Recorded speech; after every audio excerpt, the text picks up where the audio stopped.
O Irã direcionava uma ampla parcela de verba para um robusto e complexo programa de espionagem no Oriente Médio para coletar informações vitais de organizações governamentais e instalações militares israelenses nos últimos 2 anos. Sem dúvida, Teherã desempenhou um imenso esforço envolvendo agentes de inteligência iranianos para recrutar israelenses comuns para coletar informações e realizar ataques em troca de dinheiro. Um ex-alto funcionário do Serviço Militar Secreto do Shin Bet disse que houve um grande fenômeno dentro de Israel, referindo-se ao que ele chamou de número surpreendente de cidadãos judeus que conscientemente concordaram em trabalhar para o Irã contra o Estado, coletando informações ou planejando sabotagens e ataques. A prisão israelense de quase 30 cidadãos, a maioria judeus, que supostamente espionavam para o Irã em 9 células secretas, causou alarme em todo o país e aponta para o maior esforço de Teherã em décadas para se infiltrar em seu arqui-inimigo. Entre os objetivos não cumpridos das supostas células estava o assassinato de um cientista nuclear israelense e ex-oficiais militares, enquanto um grupo reunia informações sobre bases militares e defesas aéreas, como marcando os locais com GPS para serem repassados ao Irã.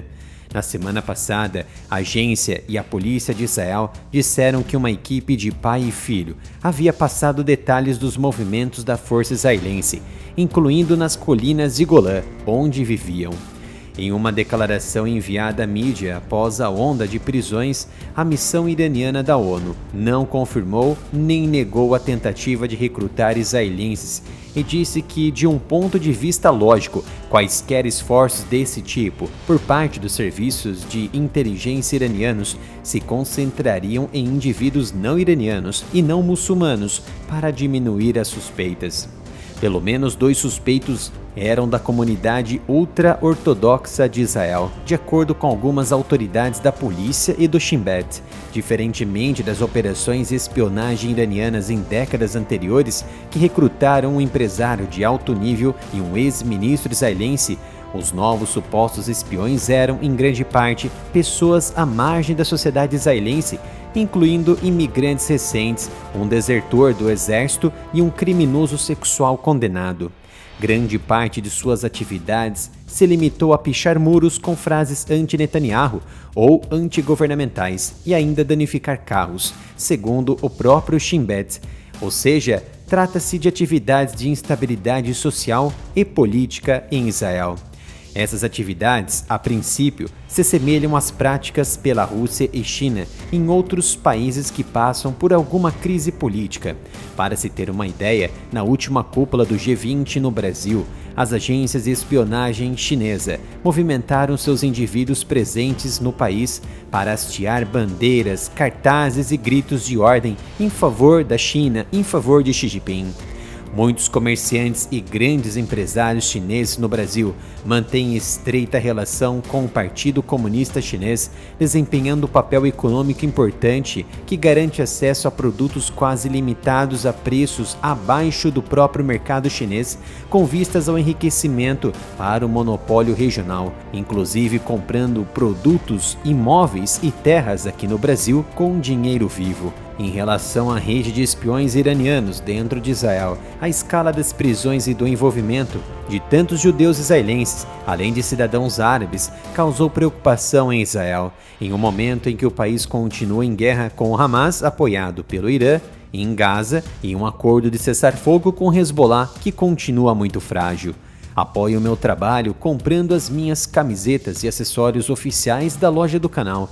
Isso vai ajudar diretamente na continuidade do meu trabalho. Acesse umapenca.com/área militar. O Shin Bet disse que, em 21 de outubro, as atividades de espionagem estavam entre as mais severas que o Estado de Israel já conheceu. As prisões também ocorrem após uma onda de tentativas de assassinato e sequestros ligados a Teherã na Europa e nos Estados Unidos. A decisão incomum de fornecer relatos públicos detalhados das supostas conspirações foi uma ação dos serviços de segurança de Israel para sinalizar tanto ao Irã quanto aos potenciais potenciais sabotadores dentro de Israel que eles seriam pegos. Israel obteve grandes sucessos de inteligência nos últimos anos em uma guerra oculta com seu inimigo regional, incluindo supostamente matar um importante cientista nuclear. Com as recentes prisões, Israel até agora frustrou os esforços de Teherã, que ampliou o recrutamento de espiões. O Irã foi enfraquecido pelos ataques de Israel ao seu representante, o Hezbollah, no Líbano, e pela queda relacionada do aliado de Teherã, o ex-presidente ditador Bashar al-Assad, na Síria.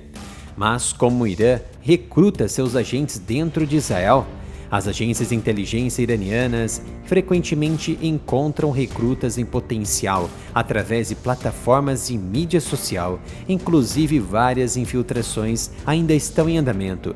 Eles possuem um perfil característico que são facilmente manipulados. Os esforços de recrutamento são às vezes diretos. Um caso tornado público veio com uma mensagem direta enviada a um civil israelense, na qual um agente iraniano não identificado prometia $15 mil em troca de informações, com um e-mail e um número para entrar em contato. O Irã também abordou redes de expatriados de judeus e países do Cáucaso que vivem no Canadá e nos Estados Unidos. As autoridades israelenses disseram publicamente que alguns dos suspeitos judeus eram originários de países do Cáucaso. Os indivíduos recrutados recebem inicialmente tarefas aparentemente inócuas em troca de dinheiro, antes que os agentes gradualmente exijam informações específicas sobre alvos, incluindo sobre indivíduos e infraestruturas extremamente sensíveis e importantes de Israel, como militares e nucleares, apoiados pela ameaça de chantagem. Faça parte do meu novo canal dedicado a assuntos de geopolítica e defesa, que, diferente do Área Militar, ainda não foi censurado pelo YouTube. Me dê um apoio, visite o canal, se inscreva e ative as notificações.